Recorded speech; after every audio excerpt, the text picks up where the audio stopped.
Gracias por invitarme a estas jornadas que retratan un problema poco diagnosticado, porque es novedoso, pero cada vez es más importante.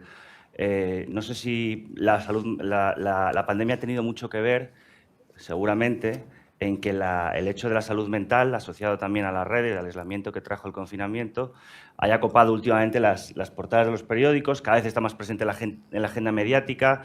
Yo, como responsable de opinión del periódico El Mundo, cada vez destinamos más páginas a este problema, no solo en páginas de información y de reportaje, sino también editoriales. Hemos llegado a publicar editoriales alertando de este problema, es decir, que es un asunto que está saltando poco a poco de la agenda mediática también a la agenda política. Hemos oído también en el Parlamento, en el propio Congreso de los Diputados, en los parlamentos regionales, mociones, proposiciones, debates que tienen que ver con este problema. Por tanto, podemos decir que la salud mental se ha colocado en el centro del debate político de este país y seguramente va a ir a más. La vida de los jóvenes, de eso que llaman ahora los Zoomers, que son, digamos, la generación siguiente a los millennials, es inconcebible ya sin las redes sociales. Es decir, no se trata de un fenómeno reversible, se trata de aspirar a la forma de educar a los niños en el autocontrol, los jóvenes, los menores, el autocontrol en el uso de esas tecnologías, pero es obvio que la nostalgia en este caso, la melancolía, es una actitud fracasada. Es decir, es imposible regresar a los momentos previos al estallido de las redes sociales. Ya son parte de la vida de nuestros jóvenes, de nuestros menores, y a lo que debe aspirar, yo creo, las administraciones públicas, sobre todo las familias, los educadores, los centros docentes, no es a la prohibición, no es al veto, no es a nada de eso, sino a la educación, a la enseñanza en el autocontrol, como se ha dicho en esta mesa antes de mí, ¿no? Por tanto, tenemos que tener claro que la aspiración es a educar, no a prohibir. Es verdad que la educación incluye la enseñanza del límite, de la restricción, que no son quizá valores que estén ahora mismo muy bollantes en nuestra sociedad. Los riesgos y potencialidades, se titula esta mesa. Los riesgos son evidentes. En El Mundo publicamos hace poco un reportaje sobre el primer caso de un adolescente ingresado en una clínica de desintoxicación digital.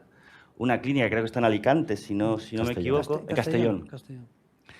Y me acuerdo que le dimos además bastante extensión en el periódico, un tratamiento amplio, porque era como una llamada de atención de casos que iban a seguir después de aquel, ¿no? Es decir, ya no estamos hablando de la intoxicación, de las intoxicaciones clásicas, hay una intoxicación digital, hay una adicción que destruye vidas, igual que las destruye las adicciones convencionales, las drogas o otro tipo de adicciones, ¿no? Por tanto, son evidentes las contraindicaciones de esta tecnología. Hace poco también saltó la noticia de que Mark Zuckerberg encargó un informe llevado de la presión mediática, precisamente, sobre Instagram y sus efectos. Sobre todo sus efectos en los adolescentes, que encuentran en Instagram a veces un espejo negro, un Black Mirror, podríamos decir, inalcanzable, que produce una elevación de la ansiedad en nuestros jóvenes muy evidente, ¿no? Y lo que hizo Zuckerberg cuando recibió ese informe interno que había encargado la compañía es ocultarlo. Como los resultados no le gustaban porque iban en contra de su negocio, como los resultados efectivamente constataban que se produce desde la proliferación de la generalización masiva, el éxito de Instagram en determinadas franjas de edad, singularmente en las mujeres, en las jóvenes, en las adolescentes, un aumento de los índices de ansiedad, lo ocultó. Y fueron los medios norteamericanos los que lo terminaron publicando, ¿no?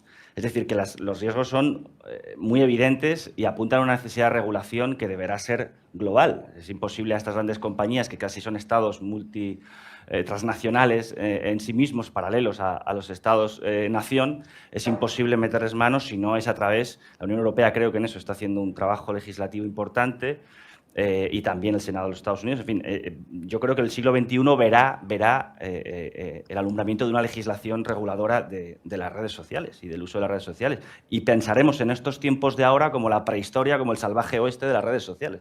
Pensaremos aquellos tiempos en los que el anonimato, la amenaza, los ejemplos tóxicos proliferaban con absoluta libertad. Evidentemente, esto tiene una contraindicación en la libertad de expresión, por eso hay que tener mucha delicadeza a la hora de regular estos temas, pero parece que los beneficios serían mayores que los perjuicios.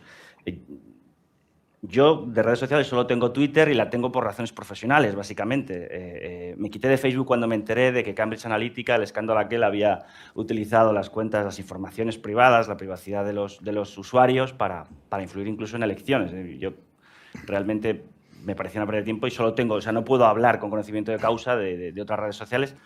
Y para mí tiene efectivamente tiene algunos problemas, pero tiene unas ventajas indudables. Es decir, para mi trabajo, para mi carrera profesional ha sido positivo. He conocido a gente, he encontrado gente muy interesante, he podido difundir el trabajo que hacemos, he podido ojear el talento naciente en jóvenes que quieren ser periodistas y que algún día podrían ser incorporados, por ejemplo, a mi periódico. En fin, que no nos podemos dejar llevar por la jeremiada de que todo es terrible y todo en las redes es negativo, sino darnos cuenta de que, aparte de que es irreversible, tiene indudables ventajas a las que también tenemos que ser sensibles, ¿no? Pero bueno, también es verdad que me han linchado en Twitter muchas veces, pero bueno, eso es parte del oficio e incluso ayuda a curtirse, ¿no? Me rodean expertos en psicología suficientemente conocidos, ahora os voy a presentar. A mí me gustaría plantearos de inicio hasta qué punto las redes están produciendo cambios irreversibles en el cerebro de las nuevas generaciones. Digo en el cerebro porque conocemos, vosotros mucho mejor que yo, la infinita plasticidad del cerebro humano y la capacidad que tiene de ir alterándose en función de los estímulos y de las enseñanzas, de los aprendizajes que va realizando, y hasta qué punto esos cambios irreversibles van a alterar su forma de relacionarse en el futuro para siempre o su forma de dejar de relacionarse. Porque a lo mejor las redes no son una forma de relación, le llamamos redes sociales, pero a lo mejor alguna vez hay que empezar a llamar las redes asociales, ¿no? Son muy conocidos los reportajes, los habréis visto todos, hay algunos en Netflix, en Amazon Prime, de los arrepentidos de Silicon Valley. Hay incluso un género ya casi literario de gente que ayudó a configurar, a diseñar estas herramientas para que fueran lo más adictivas posibles. Y te lo explican en estos documentales como a gente arrepentida porque ha visto que trabajando para las grandes compañías tecnológicas de Silicon Valley han creado un monstruo que a veces se les ha ido de las manos, ¿no? Y hacen estos reportajes casi como un acto de penitencia, de pedir perdón a la sociedad explicando yo ayudé a crear la bestia, ¿no? Bueno, es un género también que es interesante ver porque efectivamente te explican que la adicción, que el pasar el máximo número de horas pegado a la pantalla era el objetivo declarado del que ganan además, del que se lucran con mucho dinero, era el objetivo declarado de estas compañías, ¿no? Y eso que hace, lo primero que hace es destruir la capacidad de concentración de los menores. Es decir, sin concentración no hacemos nada de valor en la vida. Es decir, la concentración, la atención, vivimos una economía de la atención donde miles de estímulos pugnan por nuestra atención, desde la política, la publicidad, la economía, las finanzas, todo está pugnando por una atención que cada vez es más cara porque cada vez tenemos más competidores en el ámbito de nuestra atención. Pero sin concentración, si no educamos en la capacidad de concentración desde el estudio, desde la propia relación humana o de pareja, si no educamos a las futuras generaciones en la necesidad de apartar aquello que nos distrae para concentrarnos en un objetivo, como el de formarnos, poder estudiar, no, imaginaos, supongo que ahora estudiar oposiciones será bastante más complicado que antes de los smartphones, ¿no? Exige mayor fuerza de voluntad, pero claro, si queremos que el día de mañana tener una sociedad más formada, sin concentración, que es lo primero que destruye las redes sociales, será difícil que lo consigamos, ¿no? Y para terminar, y ya os paso la palabra, esta idea que he escuchado antes de concienciarnos de esto como un problema. Igual que la obesidad infantil no estaba en las agendas mediáticas y de reforma política y ahora todo el mundo tiene una sensibilidad y se montan grandes líos políticos por el menú que se da a los niños y tal, tenemos que darnos cuenta que esto del uso de las redes es como un trasunto de la obesidad infantil llevado a la cabeza, ¿no? Llevado a la psicología. Es decir, existe un problema de obesidad tecnológica en nuestros menores y en los de todo el mundo occidental, y si no lo atajamos tendremos contraindicaciones tan serias como las que tiene la obesidad infantil en la salud de nuestros menores. Pero bueno, sin más dilación, voy a pasar a presentaros a los ponentes. Marc Masip, licenciado en Psicología por la Universidad de Barcelona. Ha sido asesor en juntas directivas relacionadas con la educación tanto en Madrid como en Barcelona, y es autor de un libro que es muy elocuente desde el mismo título, Desconecta. Es decir, o sea, no te andas con rodeos, ¿no? Es decir, es una prescripción directa a la necesidad educativa a veces de desconectar. Alejandra Vallejo Nájera, a mi derecha, profesora asociada a la Cátedra de Psicología Clínica de la Universidad Autónoma de Madrid, escritora de más de una treintena de títulos, suficientemente conocida por todos vosotros. Y José Antonio Luengo, presidente del Colegio Oficial de Psicología de Madrid, catedrático de enseñanza secundaria y experto en psicología educativa. Vamos a empezar de derecha a izquierda. Mar Masí, tienes la palabra. Bueno, buenos días. Gracias, Jorge. Quería agradecer a la Comunidad de Madrid no solo que nos haya invitado, sino que monte este tipo de eventos. Creo que, ahora lo hablaba con Alejandra, podemos ver aquí a diferentes profesionales, desde psicólogos, psiquiatras, he visto a Paco, y al final tenemos poco debate porque estamos bastante de acuerdo. Lo que pasa es que cuando salimos por la puerta, los padres y las madres no nos hacen ni caso, ¿eh? Entonces, está bien que hagamos este tipo de eventos, al menos para empezar a concienciar y, como hablaba con José Antonio, a ver si entre todos hacemos algo más. Porque ahora el tema, como decías, Jorge, lo requiere. Agradecer al equipo de Recurra Ginso y sobre todo a Javier Urra el trato que me ha dado desde que llego a Madrid y que me haya invitado hoy aquí. Es un placer, Javier. Aprovechando que tenemos público y que creo que seguramente sois tanto los que nos están oyendo como vosotros, me gustaría haceros una pregunta que si respondéis a mano alzada, yo luego para el streaming lo transmito. Me gustaría saber quién de aquí se droga. Bueno, vale. ¿Y alguien fuma? Una ha levantado la mano y la otra ha dicho ella. ¿Y hay alguien adicto al móvil? Bueno, para los que no nos están viendo, ya hay más. Ya hay más.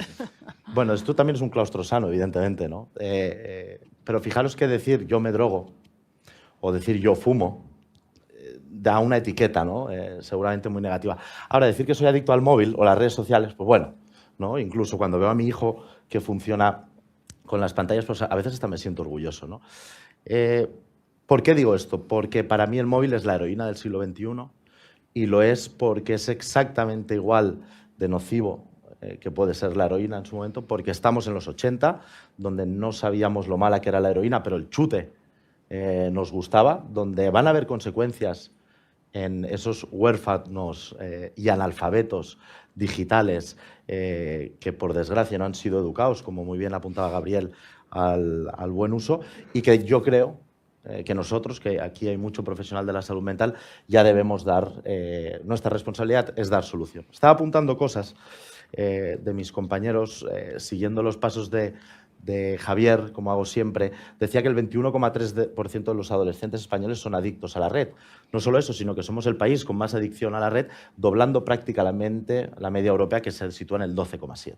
Es el país del mundo, junto con Singapur, con más teléfonos y, evidentemente, requiere de nuestra atención.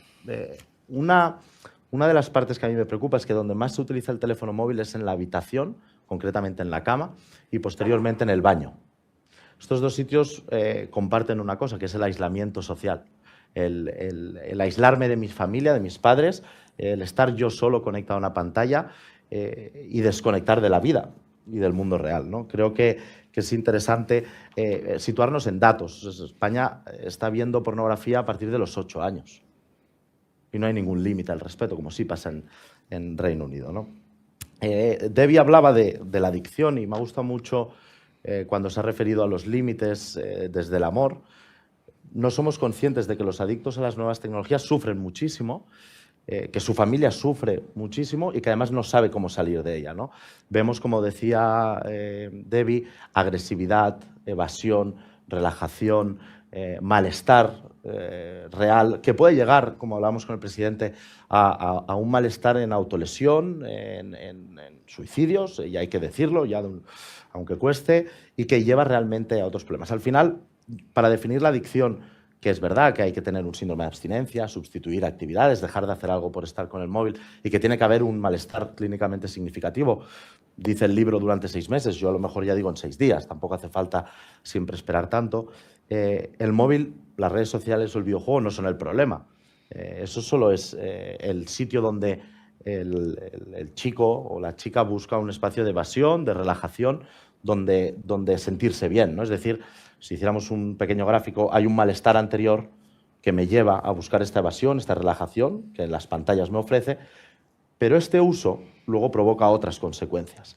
El otro día, en un debate, me decían, oye, Marc, ¿el móvil se puede utilizar bien o mal? Digo, sí. Me dicen, y es como los martillos, puedes clavar un cuadro o le puedes hacer daño a alguien. Pero yo no conozco a nadie adicto a los martillos. Ni nadie de aquí lleva martillos. Por lo tanto, hay que decirlo. Y es que el móvil de por sí tiene componentes adictivos. El videojuego de por sí tiene componentes muy adictivos. Porque esta gente, que luego al cabo de 5 años dice que lo hicieron para hacernos adictos y este tiempo que han esperado es para la no devolución del dinero que han ganado, nos dicen que sí, que hay esos componentes adictivos para que nosotros gastemos. Hay la frase famosa de que cuando un producto es gratuito, el producto eres tú, ¿no? Y en este caso lo somos. ¿A quién hay que regir? A las grandes compañías tecnológicas, como se hizo con el tabaco, que antes salía un cowboy en un caballo y ahora no puede salir. Y la Fórmula 1, recuerdo ese anuncio, que ahora no puede ser. Ahora hemos quitado la de las apuestas, pero hemos puesto el Bitcoin, con lo cual estamos exactamente igual, ¿no? Yo creo que en esa parte es importante. ¿Y por qué? Porque al final las redes sociales nos ofrecen unas posibilidades que la vida real nos ofrece muy superiormente, pero mucho más fácil. Oía a Silvia antes decir el tema de la comunicación, ¿no? de que es de lo mucho más fácil que es hablar a través de una pantalla, ¿verdad, Silvia?, que hacerlo en el cara a cara. Pero esto supone un gran problema y es que los jóvenes ahora se relacionan mucho más a través de la pantalla, ¿no? En WhatsApp, Instagram, TikTok, y lo hacen cada vez menos en el cara a cara. Eso solo tienen un adjetivo y es cobardía. No malentendida, no atacándoles, sino que van a tener menos herramientas interpersonales para relacionarse en el futuro, para mirar, para entender y para poder expresar. Y además eso va directamente atado a mi yo. No me quiero poner muy filosófico, pero nosotros todos somos algo. Y muy bien será esto que seamos. Pero en las redes sociales vendemos nuestra mejor versión. Incluso a veces una versión que no es real. Entonces, entre mi yo y mi yo virtual, cuando empieza a haber más diferencia, hay un día que yo me voy a dormir y pienso yo soy esto, pero quiero vender esto, pero no lo soy. Digo que lo soy, lo quiero ser y lo propongo en las redes, pero no lo soy. Esto se llama frustración. La frustración, bien sabéis que tiene dos amigas, la adicción y la depresión. De ahí que encontremos a chicos que no son capaces de salir de las redes cuando están metidos en su móvil, en su habitación, ¿no? Encuentran un estado de bienestar que no es real y que es muy parecido, como os decía, a la heroína. Para ir acabando, que Javier me ha pedido que como nunca sea breve, me gustaría dar, dentro de esta guía que creo que va a ser de obligado lectura, yo soy de los que pondría asignatura en el colegio sobre las nuevas tecnologías y no pantallas en el aula, y sobre todo prohibiría el móvil en los colegios, como hizo la presidenta, incluso hasta los 18 años, como me pedía Javier que dijera, porque creo que en el colegio no necesitan teléfono móvil y sobre todo en el recreo no lo deben tener, que es un sitio donde el silencio no debería existir, ¿no? Me gustaría hablar de las pautas, de estas pautas que con Javier, cuando hemos compartido espacio, creemos que es muy importante. Yo le diría a los padres y a las madres que nos están escuchando que utilicen el sentido común, ¿no? A partir de ahí, comer o cenar con el teléfono móvil evidentemente debería estar prohibido. Que mi hijo esté en su habitación con la puerta cerrada horas en una pantalla es del todo negligente. Darle un teléfono móvil a un chico de 3 o 6 años para yo poder cenar tranquilo es haber escogido mal la profesión de ser padre o madre, y ese esfuerzo al cual nos debemos regir. Creo que Debbie ha abierto un debate con la palabra límites. A mí me gustaría ponerla de prohibición. Sé que es poco popular, pero bueno, el populismo se rebate con más populismo, ¿no? Entonces, yo soy de los que piensa que sí que debemos prohibir. ¿Sabéis qué? Pornografía en menores, porque Javier apuntaba a las violaciones en grupo, que hubieron 323 el año anterior del COVID, 60% de ellas aceptadas por la mujer anteriormente al acto. ¿Por qué? Porque no hay ningún vídeo pornográfico donde la mujer diga que quiere parar ese acto. Os recuerdo que después de que nos digan que quieren parar, si seguimos estamos violando. Y eso a los niños cuando ven pornografía no se lo enseñan. Creo que es importante prohibir la violencia y prohibir contenidos que a esas edades el cerebro no tiene que ver. También recomendaros no conducir con un teléfono móvil, que es la primera causa de accidentes de tráfico actualmente, y os recuerdo que los adolescentes no conducen. Y ahí quiero ir en el ejemplo que le tenemos que dar a nuestros a nuestros jóvenes. Le estamos dando el móvil a los 8, a los 12, a los 10 años. Los que salían en estos reportajes, los profesionales de salud mental, creo que casi todos compartimos esa edad. Yo, para mí, es los 16 años, donde no tienen que tener smartphone, porque no tienen el cerebro madurativamente preparado para ello y porque no lo necesitan, ni para estudiar, ni para tener familia, ni para tener amigos, ni para hacer deporte, ni para tocar un instrumento, ni para ser felices. Necesitan que les eduquemos fuera de las pantallas y no tan preocupados en esas pantallas. Al final, lo que el ser humano más desea es ser libre, y en esas pantallas encontramos toda la libertad que queramos. Fijaros, Jorge, que para ser libre yo necesito poder escoger, y para poder escoger necesito conocer, saber, ¿no? Por lo tanto, podríamos decir que el conocimiento es el origen de la libertad y que cuanto más sabes, más puedes escoger y, por lo tanto, más libre soy. Si hiciéramos otro gráfico, el conocimiento iría subiendo y la libertad lo iría persiguiendo. En las pantallas hemos puesto toda la libertad sin ningún tipo de conocimiento. Ahí está la bomba de más. Como os decía, lo utilizan en habitaciones cerradas sin saber cómo. Creo que la solución, y la tengo clarísima, pasa por poner leyes estatales que rijan el buen uso de las tecnologías, leyes estatales a estas grandes compañías. Fijaros que Mark Zuckerberg dice en su red social seguramente más utilizada, el WhatsApp, que no se debe utilizar antes de los 16 años. Tampoco hace falta mucho más para que los padres no lo dejéis utilizar antes. Pero no está regido, no está limitado, no está... poder ver imágenes, como el otro día en la encuesta que hicimos desde Desconecta, comentó la presidenta, donde compartimos los datos con Nicolai y con su equipo, y era escalofriante ver lo que las niñas están sufriendo en las redes. Se tiene que controlar, no pueden aparecer imágenes de autolesiones, no pueden aparecer cómo adelgazar, no puede aparecer cómo suicidarte sin que tus padres se enteren. Ayer estábamos viendo este caso en el hospital. Con esas leyes, que yo creo que son inminentes y que sé que estamos trabajando, creo que hay que aportarle formación. Lo veníamos hablando en la mesa de antes. ¿Formación a quién? A nosotros, a los profesionales, a los padres y a las madres, a los profesores. ¿Para qué? Para educar a estos chicos que, como decía Gabriel, tan desamparados están porque no saben cómo hacerlo mejor. Y ahora ya sí acabo, Javier, un mensaje, y es que por mucho dinero que haya, por muchas aplicaciones nuevas, por muchos nuevos modelos que salgan, mirar, tocar, sentir, el encaje de manos, un abrazo, una mirada, una generación de empatía, siempre va a ser muy superior. Cuando transmitimos valores a través de una pantalla, si no tienen una conexión real, son meras palabras. Si yo te digo que te quiero y no te demuestro amor, no te vas a sentir nunca querido o querida. No olvidemos que por mucho que pase, lo real siempre va a ser muy superior a lo virtual. Pues muchas gracias, Marc. La verdad es que te felicito por la exposición, porque además tienes muy claro el diagnóstico.